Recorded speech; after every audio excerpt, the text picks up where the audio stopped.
আসসালামু আলাইকুম everyone, welcome to Nilu রসগর। কেমন আছেন আপনারা? আশা করি ভালো আছেন। আমিও আল্লাহর রহমতে আপনাদের দয়ায় ভালো আছি। আজ আমি আপনাদের জন্য নিয়ে এসেছি সবার খুবই পছন্দের একটি রেসিপি, কালাভুনা।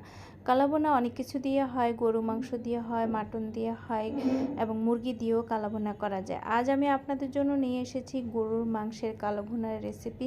এটি চট্টগ্রামের ঐতিহ্যবাহী একটি রেসিপি। আশা করি রেসিপিটি আপনাদের ভালো লাগবে। যদি রেসিপিটি আপনাদের ভালো লাগে তাহলে আমাকে একটা লাইক কমেন্ট শেয়ার করে দিবেন। আপনাদের সুন্দর একটি লাইক কমেন্ট আমাকে আগামী ভিডিও তৈরিতে উৎসাহ যোগায়, একটি শেয়ার আমাকে মানুষের কাছে পৌঁছে দেয়। আর আমার চ্যানেলটিকে সাবস্ক্রাইব করে অল বাটনে ক্লিক করে রাখুন, তাহলে আমার আগামী ভিডিওগুলোর নোটিফিকেশন আপনারা খুব সহজেই পেয়ে যাবেন। চলুন তাহলে শুরু করি এই কালাভুনা রেসিপি আমি কিভাবে তৈরি করেছি। প্রথমে আমি মশলাগুলো তৈরি করব। এর জন্য নিয়েছি আমি 2 টেবিল স্পুন পরিমাণ জিরা, 2 টেবিল স্পুন পরিমাণ মিষ্টি জিরা বা মুড়ি,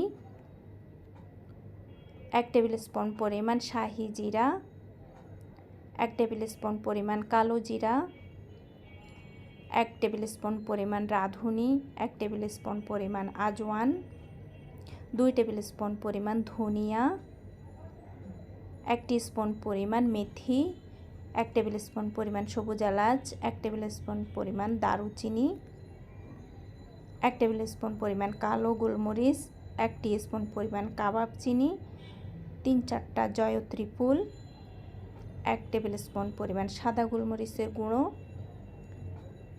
1 টিস্পুন পরিমাণ লং, 7-8টা শুকনো লাল মরিচ, 1 টেবিল স্পুন পরিমাণ সাদা সরিষা, 1 টেবিল স্পুন পরিমাণ কালো সরিষার গুঁড়ো দিয়েছি, 1 টিস্পুন পরিমাণ জয়ফল গুঁড়ো, 1 টিস্পুন পরিমাণ থাইম। এটি মাংসতে দেওয়া হয় মশলাটি। আর 3-4টা স্টার অ্যানিস বা তারামরি, 3টা তেজপাতা, 4টা শাহি এলাচ বা কালো এলাচ। এখন এই মশলাগুলোকে আমি মিক্স করে নিচ্ছি আর এগুলোকে আমি একটু হালকা রোস্ট করে নিব। চুলায় কড়াই বসিয়ে দিয়ে আমি এখন এগুলোকে হালকা রোস্ট করে নিচ্ছি। আর একটা কথা, আপনারা যদি গুঁড়ো মশলা দিয়ে মিক্স করে থাকেন তাহলে সেগুলোকে আস্ত মশলার সাথে একসাথে করার কোনো প্রয়োজন নেই, এগুলোকে আলাদা রাখলেই হবে। আপনাদের দেখার বা বোঝার সুবিধার জন্য আমি এখানে একসাথে করে নিয়েছি আর হালকা রোস্ট করে নিয়েছি, তাই এগুলো পুড়ে যায়নি। মশলা রোস্ট করার পরে দিকে কিন্তু খেয়াল রাখবেন যেন মশলাটা পুড়ে না যায়। যদি পুড়ে যায় তাহলে কালাভুনা খেতে তিতা লাগবে, মশলাও তিতা হয়ে যায় বেশি রোস্ট করা হলে। তাই হালকা রোস্ট করে নেবেন। হালকা রোস্ট করে নিলে মশলা গ্রাইন্ড করতে সুবিধা, বাড়ির স্মেলটা খুবই সুন্দর আসে। আর একটা গ্রাইন্ডার জারে আমি মশলাগুলোকে এখন নিয়ে নিচ্ছি গ্রাইন্ড করার জন্য। এই মশলাগুলোকে আপনারা তৈরি করে ঘরের মধ্যে স্টোর করে রেখে দিতে পারেন। আর আমি এখানে যে পরিমাণ মশলা নিচ্ছি, আপনারা 4 কেজি পরিমাণ মাংস এখানে রান্না করতে পারবেন এই মশলা দিয়ে, আর অতিরিক্ত কোনো মশলার প্রয়োজন হবে না। আমি গ্রাইন্ড করে নিয়ে এসেছি, ভালো করে গ্রাইন্ড করে নিলেই হবে। দেখুন একেবারেই গুঁড়ো হয়ে গিয়েছে, এর কোনো দানাদার নেই। এখানে চেলে নেওয়ারও কোনো দরকার নেই, চেলেও নিতে হবে না। আপনারা এগুলোকে বেশি করে ঘরে স্টোর করে রেখে দিতে পারেন, যখন খুশি তখন কালাভুনা তৈরি করে খেতে পারবেন, যদি আপনাদের মশলাটা আপনারা ঘরে রেডি করে রেখে দিতে পারেন। বাইরে থেকে আর আপনারা কালাভুনার মশলাটা স্পেশাল করে কিনে আনতে হবে না। এই মশলা দিয়ে আপনারা যখন তখন কালাভুনা তৈরি করতে পারবেন। খুবই মজাদার কালাভুনা মাংস গরম গরম ভাতের সাথে। মশলাগুলোকে এক সাইডে রেখে আমি এখন কালাভুনার জন্য নিয়েছি 2 কেজি পরিমাণ গরুর মাংস। এগুলোকে মাঝারি সাইজ করে কেটে ভালো করে ধুয়ে পানি ঝরিয়ে নিতে হবে, একটু কিন্তু পানি থাকা যাবে না। আমি একটি প্রেসার কুকারে রান্না করব, আপনারা নর্মাল হাঁড়িতেও রান্না করতে পারেন। এতে করে মাংসের নরম হওয়ার জন্য আপনারা 1 টেবিল স্পুন পরিমাণ পেঁপে বাটা দিতে পারেন।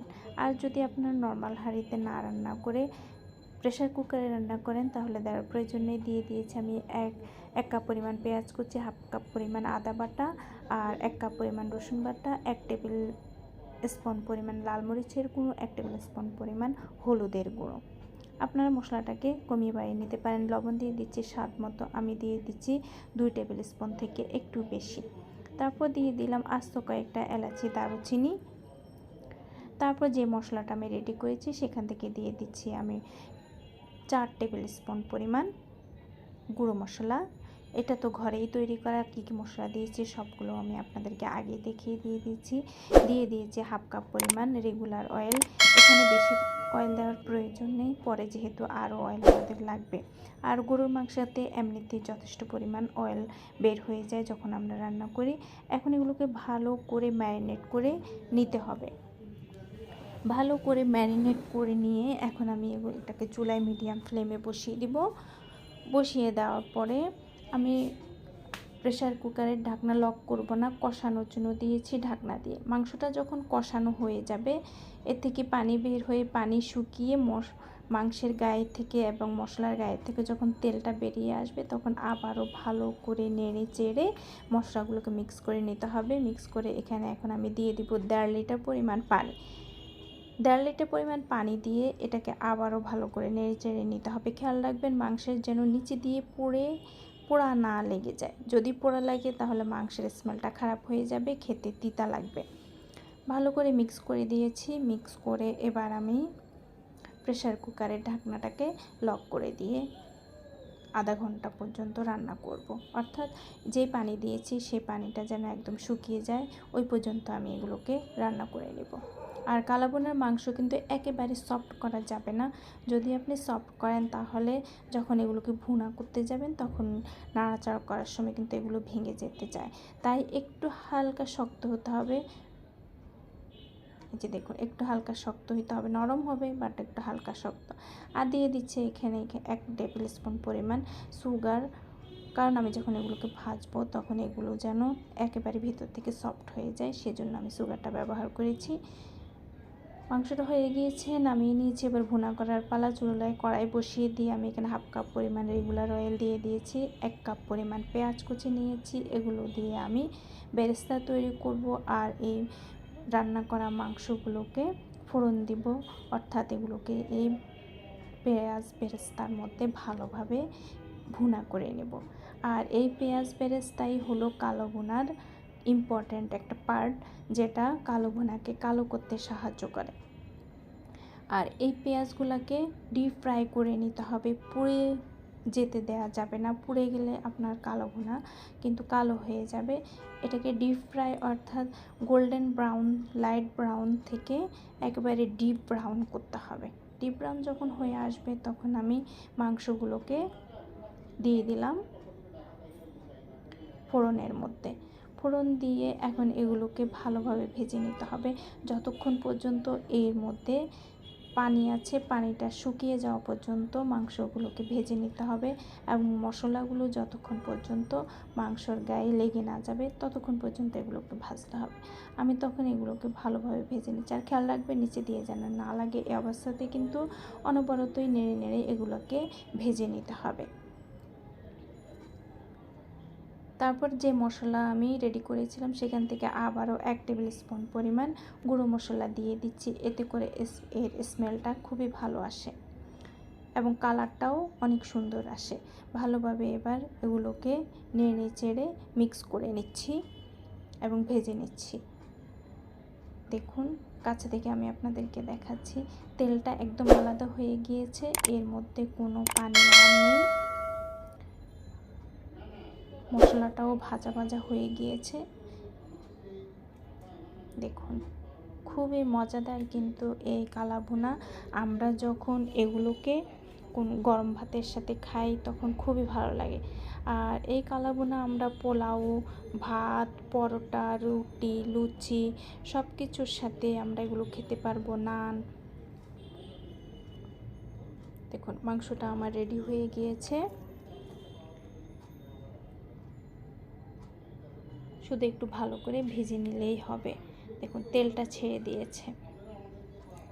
রেডি আমার কালা ভুনা। আমি এখন এগুলোকে নামিয়ে ফেলবো। নামিয়ে আমি এখন আপনাদেরকে একটা ডিশের মধ্যে সার্ভ করে দেখাচ্ছি। দেখুন মাংসটা আমার কেমন হয়েছে, একবারে কালো হয়ে গিয়েছে আর মাংসটা আমার ভেঙেও যায়নি, আস্ত আস্ত আছে, খুবই মজাদার। তো আশা করি রেসিপিটি আপনাদের ভালো লেগেছে।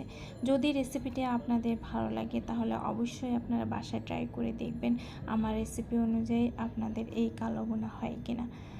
তা আমি আশা করছি আপনাদের আমার রেসিপি অনুযায়ী আপনাদের কালাভুনাটা আপনারা ঘরে খুবই মজাদার করে তৈরি করতে পারবেন। আর কাঁচামরিচ দিয়ে দিচ্ছি, পেঁয়াজ কুচি দিয়ে দিচ্ছি স্লাইস করে কেটে। পেঁয়াজ দিয়ে কালাভুনা খেতে কিন্তু খুবই মজা, আর কাঁচামরিচ তো আরও মজা। তা আশা করি রেসিপিটা আপনাদের ভালো লেগেছে। সবাই আমার জন্য দোয়া করবেন, আমি যেন আপনাদের জন্য এরকম অনেক অনেক রেসিপি নিয়ে আসতে পারি। সবাই ভালো থাকবেন। আসসালামু আলাইকুম।